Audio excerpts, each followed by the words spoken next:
Because there are three countries that there are fewer immigrants coming from. Jobob explained why my presidential goals are stupid.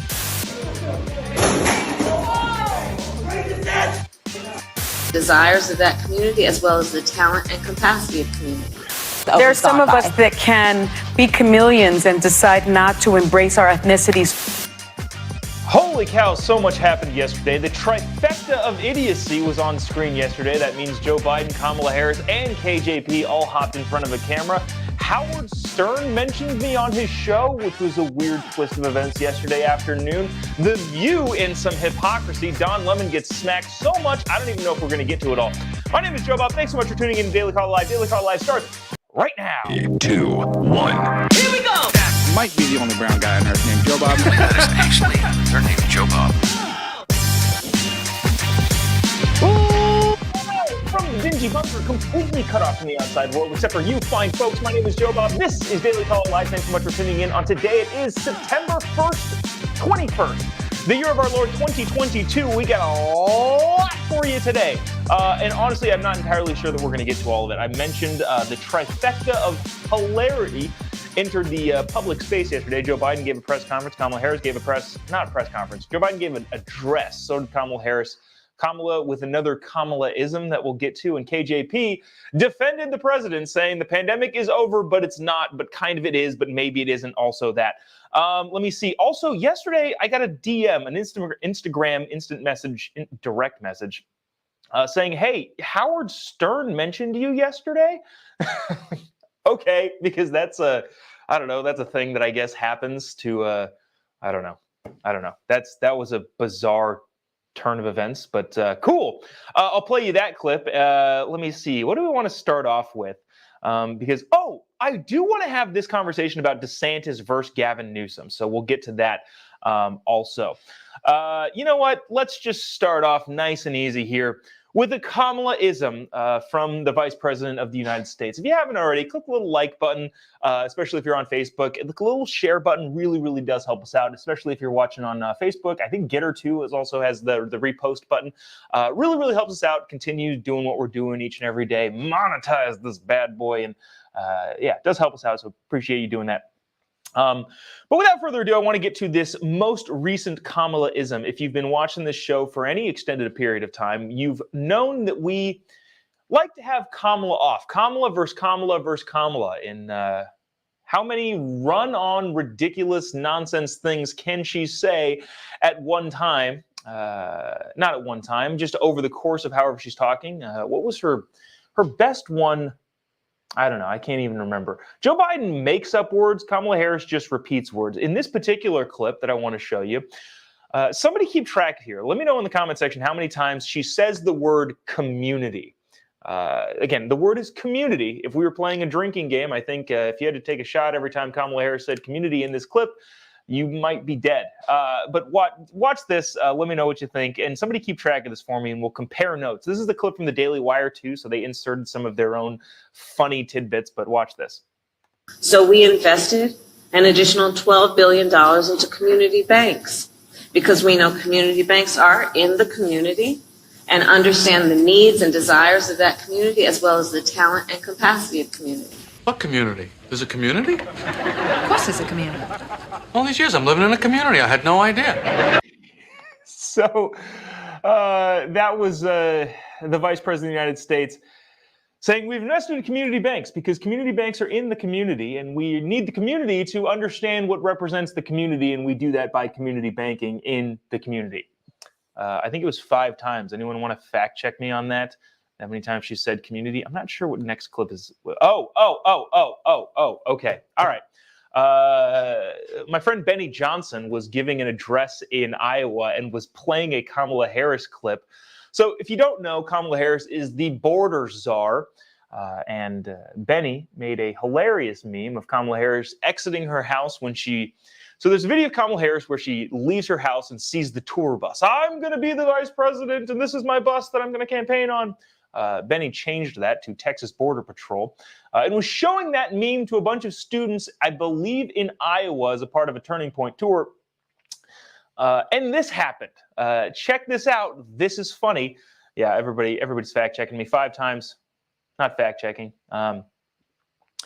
Anyways, watch this clip of Benny Johnson playing something that Kamala Harris said. It was a meme, and some student got so upset they did this. The super tolerant left and their activists. Watch this. Oh my God, I love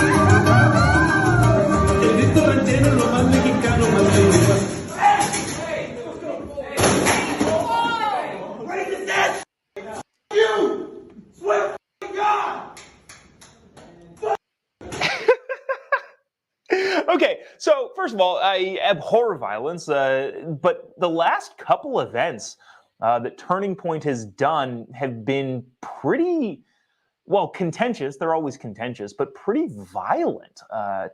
Tommy Lahren, I believe, was she in Nevada, gave a speech in which they were the protesters were bursting down the doors, literally trying to break into the room. This particular instance where some dude, some very triggered young man comes in and kicks the projector over because we're making fun of Kamala Harris. And apparently you can't make fun of stupid if they're a marginalized minority community. Kamala Harris is a woman and also black-ish.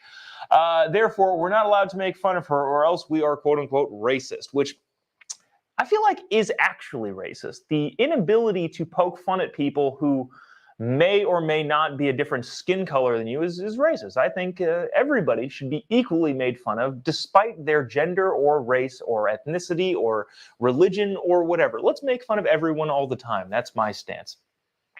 So there's that. Let's get to this.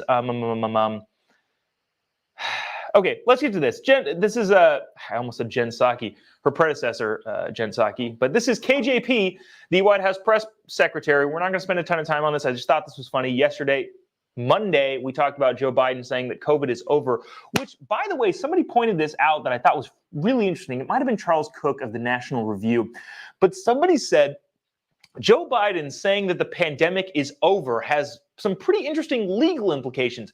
Remember the whole forgiving student debt, which really is just transferring student debt from one taxpayer to another taxpayer? Remember that whole thing?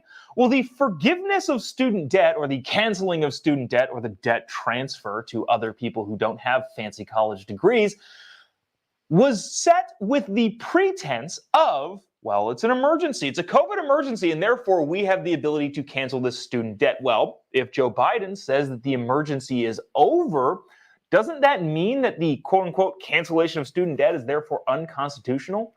It's unconstitutional regardless, but if they're invoking the emergency to justify their actions, and he says the emergency is over, doesn't that leave us in a pretty interesting spot? Anyways, this is KJP being asked about that question in the first White House press briefing since Joe Biden's pretty rough 60 Minutes interview. Watch this. Oh, also, by the way, before I play this, if you haven't already, click the little like button. I see the numbers. There's like 10 times as many people watching this than have clicked the little like button or the little share button on Facebook specifically or Getter, wherever you're watching this.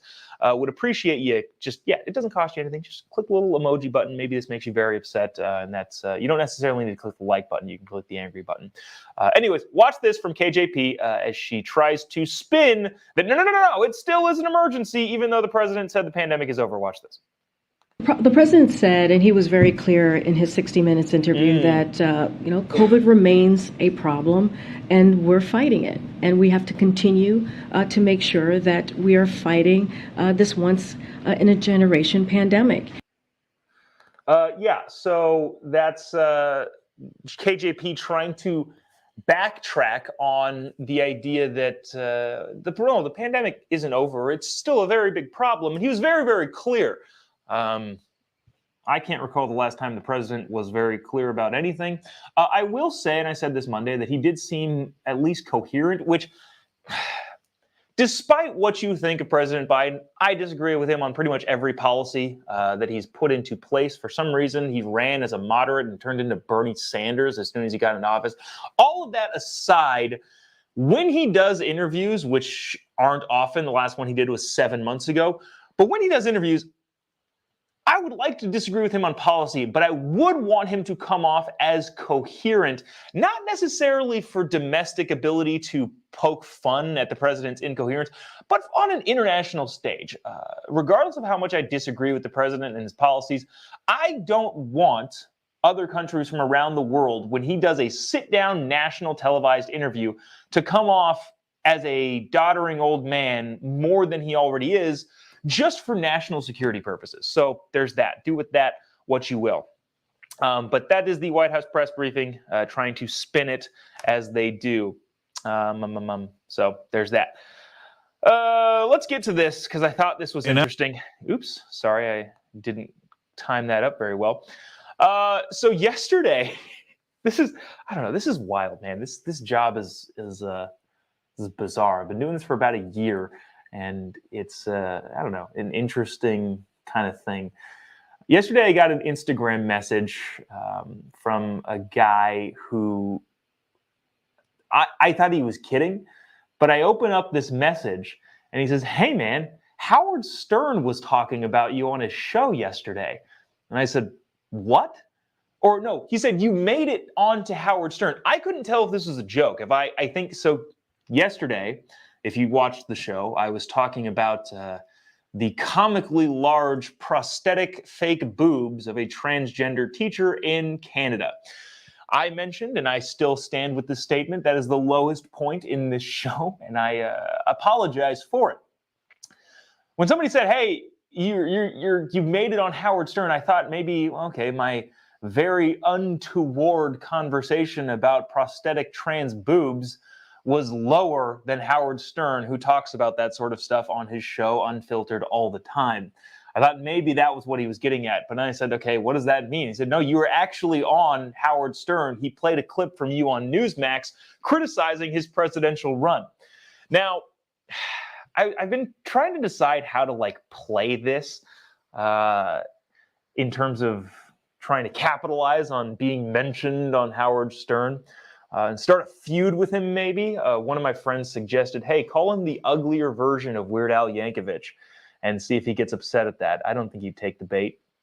But anyways, nonetheless, let me play this clip. It's a longer clip than this, but I didn't want to bore you all to death with with nonsense. So check this out. This is just, again, I don't know. This is all so weird to me. Watch this. But my announcement made real news. Newsmax, a 24-hour conservative news channel, had a guest named Jobob explain why my presidential goals. Jobob explained why my presidential goals are stupid. They're already starting the noise about me against me. His ideas so far, they include sacking the Supreme Court, getting rid of the Electoral College. Jobob, what are your thoughts? Could he stand a chance? So if we're going to be funny about this, it's funny because of the stupidity of people who aren't involved in politics trying to throw their hat into the ring. Let's just say, hypothetically, Howard Stern actually wanted to run for president. I don't think he does. I think it's a publicity stunt, and it's a guy who tries to get attention for a living. He's got his attention. But hypothetically, let's say he wins. He then says, well, I want to get rid of the Electoral College. Okay, that is a constitutional power that you need 2/3 of the states to overturn. You can't just do that as the president of the United States. So, all right, so that continues on for a little bit. I go into my whole thing, and he doesn't really address it much. I think he just says, calm down, dude, which, this is all political theater, I guess, in the talk show world. But Howard Stern is a person who tries to get attention for a living, and I don't fault him for that. And he said, I'm running for president. Clearly is a joke. Nobody actually thought Howard Stern would run for president. But given recent history, I don't know if you remember, there was a reality TV show host who ended up being the president of the United States. Did pretty well, too. But given recent history and how we look at politics, nobody was quite sure. So I went on Newsmax and said, hey, here's what he's running on, and here's why none of that makes any sense. He said he was running on getting rid of the Electoral College. Okay, well, that's a constitutional amendment. You need 2/3 of the states to get that into play. But also, and I've mentioned this before in the show, and not to go off tangent after tangent after tangent, but the Electoral College if they got rid of it, I don't think it's a good idea to get rid of it, but if the Electoral College was to go away, that doesn't mean the Democrats would automatically win. Democrats like to say, liberals like to say, progressives like to say, well, we need to get rid of the Electoral College and just go to a popular vote because the last 2 Republican presidents that were elected lost the popular vote. Now, I'm not going to get into the reasons why I think the Electoral College is a smart idea and should stick around. But at the same time, let's just say hypothetically it got gotten rid of. That doesn't mean that Democrats would win. The reason I think that is because there are more registered Republicans in the state of California than in any other state. That's just a population thing. And given the fact that California always goes blue in presidential elections, I think a lot of Republicans in California just don't show up to vote. So to pretend that if the Electoral College is gone, the Democrats would win forever, I don't think that's necessarily true. The race for presidency would just be entirely different and would focus entirely on the coasts, which negates all of the needs and wants of people in the middle of the country, which is not a good idea. And 2, there are a lot of Republicans in New York, California, and a bunch of other big blue states, Washington, that just don't vote because they know their state is going to go a particular way. So to say that getting rid of the Electoral College would ensure liberal victory is just a mistake, and I don't think they understand that when they advocate for that sort of thing. Let me see. Let me see if there's any comments here that I wanted to ring. So, oh, this is funny. John Kreppel said, Howard Stern is a dried up, unimportant dumbass. Your words, not mine. He does have a much bigger audience than me, so there is that. JD said, Howard Stern can... Never mind, I can get in trouble. Yeah, hey, a lot of hate for Howard Stern coming in on the comment line, and I appreciate the vote of support and the vote of confidence here. But I don't know, just an interesting day. I'm still so new to this, but at the same time, I don't think I'm going to get used to that. I don't know. It's just a weird line of work to be in. Anyways, let's go back to Joe Biden. Joe Biden clapped back at a reporter yesterday asking about the border. Joe Biden gave a speech, so I talked about we had the trifecta. We already played Kamala Harris's community-ness. We already played KJP talking about backtracking whether or not COVID is still an emergency.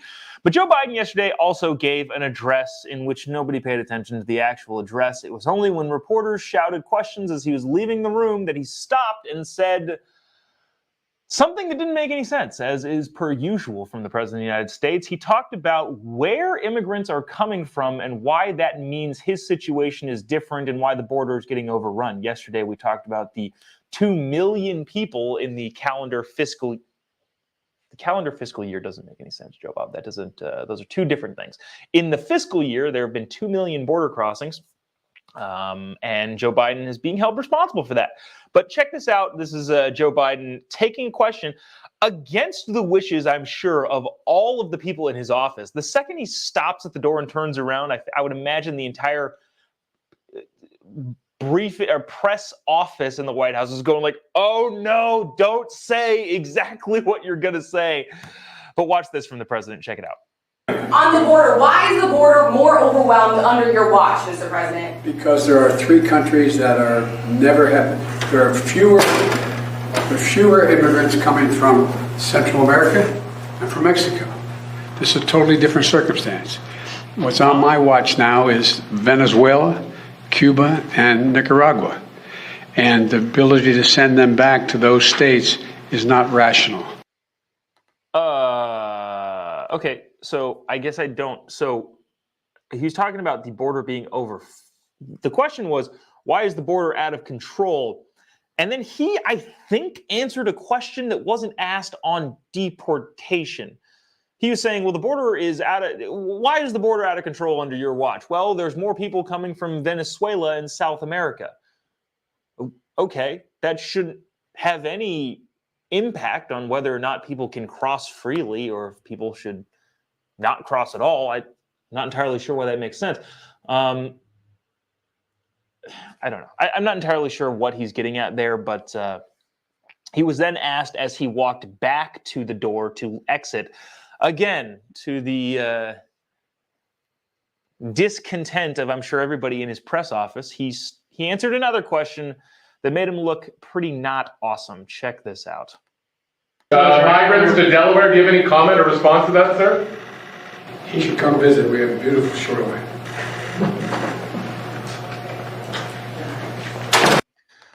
Any of the migrants, I think that was Peter Doocy, said, hey, what about the migrants that are coming to Delaware? Joe Biden said, they should come visit. We have beautiful shorelines. Keyword visit. What, do you not want to accept them into your community, President Biden? All of this is dumb. Look, everybody agrees on the border thing. I think if you look at polling, like 85% of Americans, something like that, don't quote me, but it's a super high number of Americans agree, yeah, we need a strong southern border. But at this point, the problem has gotten so bad that the president and his administration and everybody is just trying to spin it into something not great. There's a clip that maybe we'll bring up. Okay, here's another thing. I don't quite understand the time cycle of the media. There's so much stuff that I can't physically fit into the show. There's a guy named Charlemagne the God. I don't know if you know who that is. He's a massive radio talk show host. Big lefty guy, has Kamala Harris on.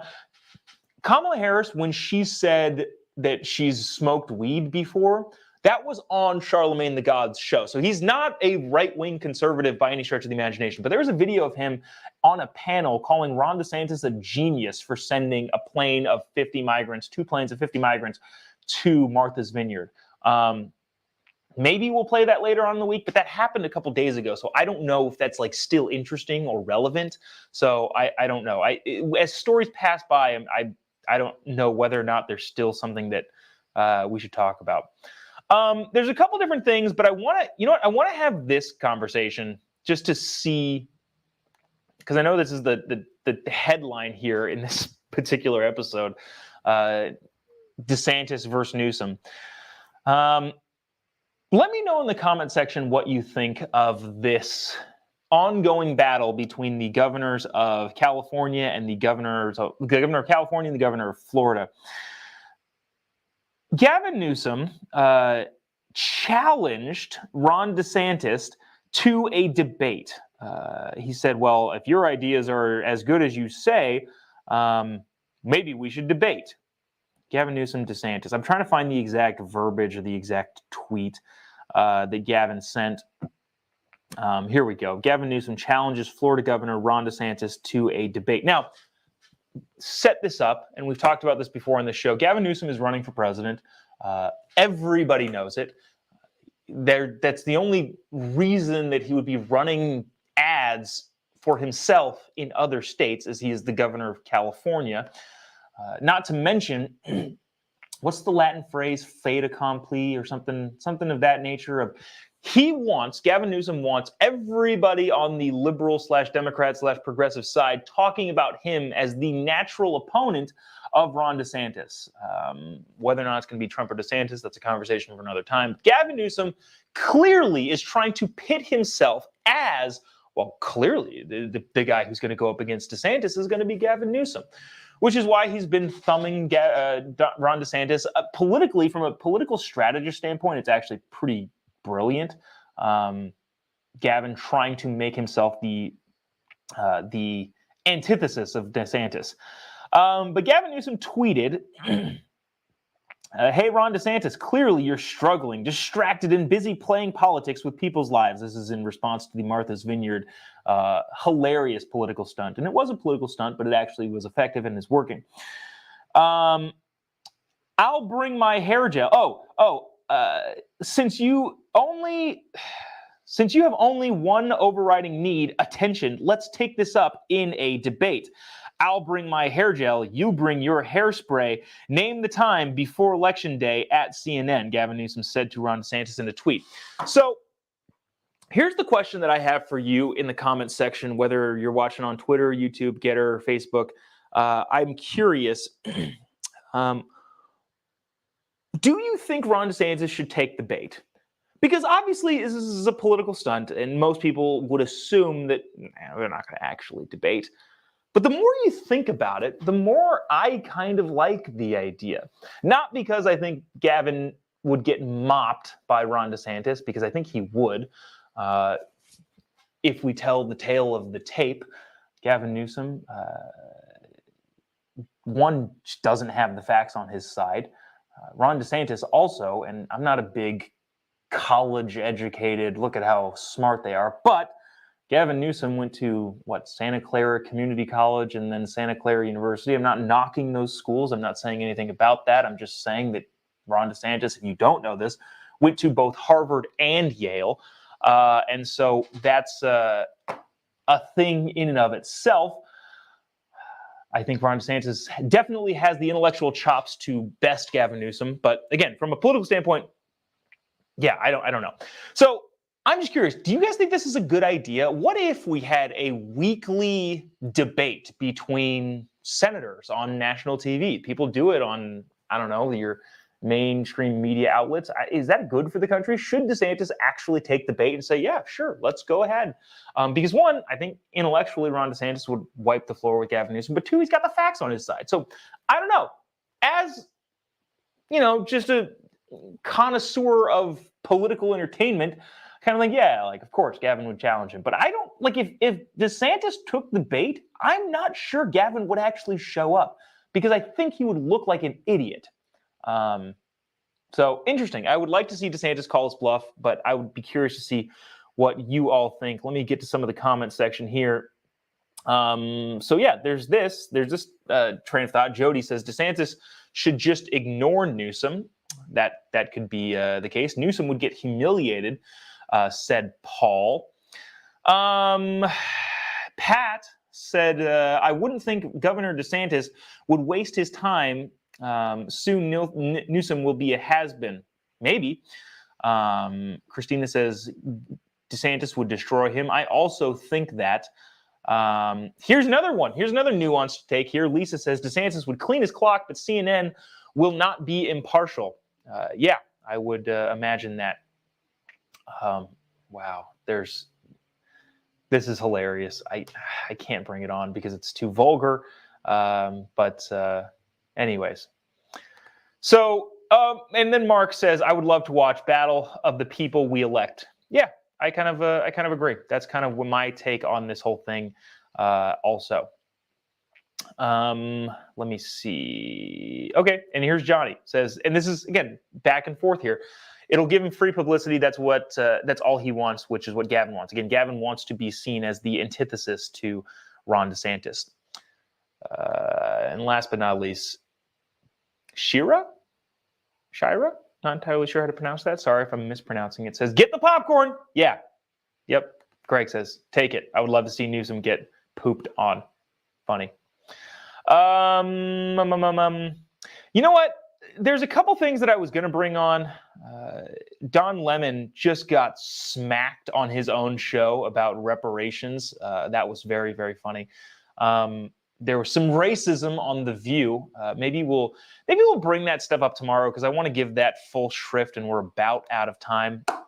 But just to give you a quick little teaser, Nikki Haley got brought up on The View, and one of the hosts said she's not even gutsy enough to go by her original Indian name.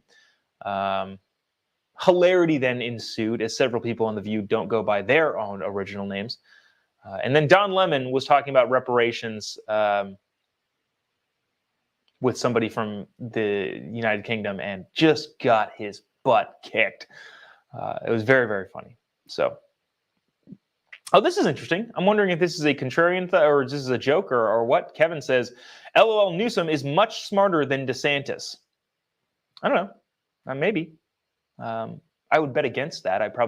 So here's something that Ron DeSantis does very, very well. In this populist world, in this working man, not culture necessarily, but this persona, right?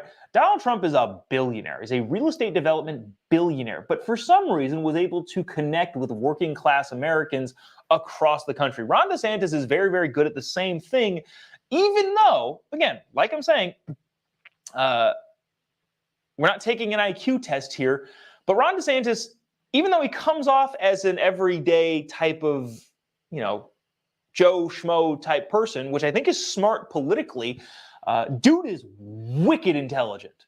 Like, you don't just go to Harvard and Yale. I think he went to Yale and went to Harvard Law School. Maybe that's flipped. I don't actually know. But to say Newsom is much smarter than DeSantis, I don't know if that's a joke, if you're actually serious, Kevin. I would love to hear some more thoughts, but I wouldn't necessarily agree with that by any stretch of the imagination. So anyways, that's going to do it for us today. Appreciate you sticking around, tuning in. If I get mentioned on any other massive radio talk shows, I'll bring it to your attention. Again, yesterday was just an odd day, but nevertheless, I guess comes with the job. Geez, Gabriel says celebrity death match. Wouldn't that be funny? What if we, I wouldn't say death match, but what if we had our presidential contenders fight? That'd be funny. Anyways, appreciate all you sticking around, tuning in, whether you're watching on Facebook, YouTube, Twitter, or Getter now. We're streaming on Getter. Hello, Getterites, Getteronians. Not entirely sure what to call you there. But I appreciate all you watching on that channel. If you haven't already, give me a follow on any of your social media platforms. Just type in Jobob. You'll find me pretty much anywhere. And let me know in the comment section, too, whether or not stories get old, because there's so much out there and so much that doesn't get seen. And I don't have a 4-hour radio talk show that I feel like I haven't brought on the Charlemagne the God thing. Maybe I will. Maybe we'll test the waters and see if people are like, oh, yeah, I already saw this. Or they're like, wow, this is fascinating. But yeah, you can give me a follow on any of your social media platforms, Jobob, you'll be able to find me there. Also, anything else? Oh, I've got a comedy show in Southern California in Norco. If you happen to live in the area, what is that? October 7th. Tickets are still available, but they're going quickly, so make sure to grab those if you have any interest in seeing that, me being on stage and being a smartass for 45 minutes. But that's going to do it for us. We will see you tomorrow, same time, same place. We'll bring all that stuff from The View and also Don Lemon getting his butt handed to him. See you tomorrow. God bless America.